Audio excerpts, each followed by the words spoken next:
welcome Metropolis. Today I'd like to read another article which I've written. It's on motivation, and it's titled Motivation, How to Get It, How to Keep It, and Why It Will Never Leave You. Sounds great, huh? Okay, this is something that comes from my heart, something that I've put together through my life experiences, and I've seen it work time and time again, and I hope it works for you. If you haven't seen my talk on inspiration, probably a good idea to have a look at that one as well, preferably before this. Okay, here goes.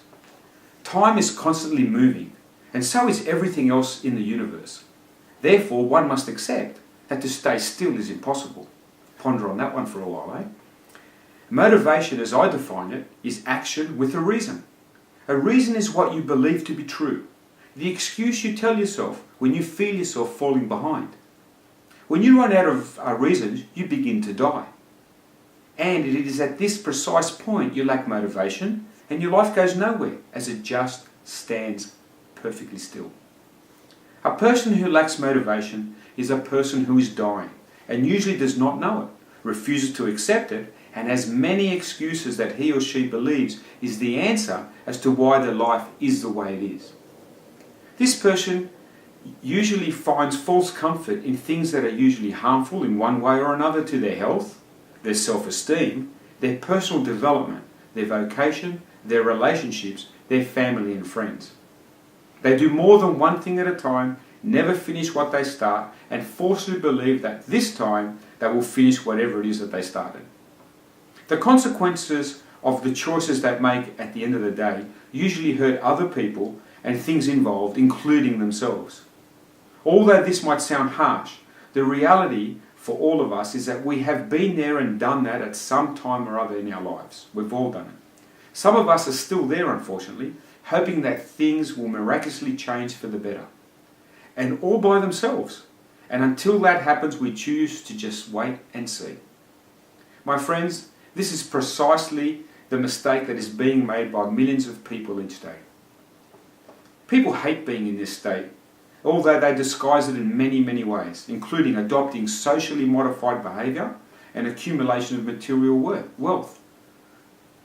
These two actions speak for themselves and is usually worn as a trophy of some type, so people can be distinguishable from others that are exactly the same as them.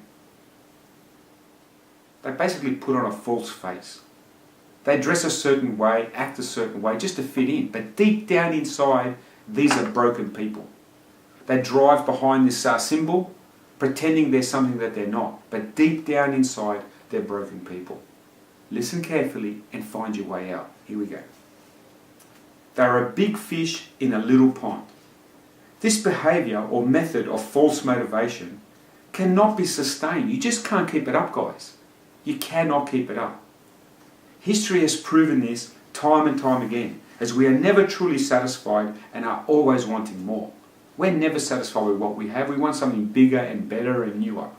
It's life. When you are brutally honest with yourself and ask, when I look at the mirror and I look at myself, what do I honestly see? What is it that I absolutely love about myself, and what do I hate about myself? Once you answer this, only then can you accept the answer to these questions as your reasons. But once you've got the reasons, you must entirely believe in these reasons, without reservation and with all your heart. So you can stop dying and start living by taking the first step towards lifelong, self-fulfilling motivation, which you so sincerely desire. Because once you find it, guys, it just doesn't stop. It just keeps coming. And everyone loves that feeling. Once this has been done, we can move on. However, if we cannot do this, then you will never change. If you can't answer those questions honestly, you're going to be the way you are. And I can't help you with that. You need to help you. Unfortunately, you fall into nature's way of dealing with issues such as this, commonly referred to as survival of the fittest, where some will have to perish for others to survive. Some will make that choice for themselves, while some will have that choice made for them. The question here is, are you going to lay down and accept your fate? Or are you going to fight to your last breath and write the script to your own life? This is all that separates us at the end of the day. A simple decision. And this can be applied here in this particular example of life. The strong will always survive in the end, and this natural selection is what allows evolution to advance the species, our species. If on the other hand you are still here and still standing, have been honest with yourself about what you love and hate about yourself, then you have made it to the starting line.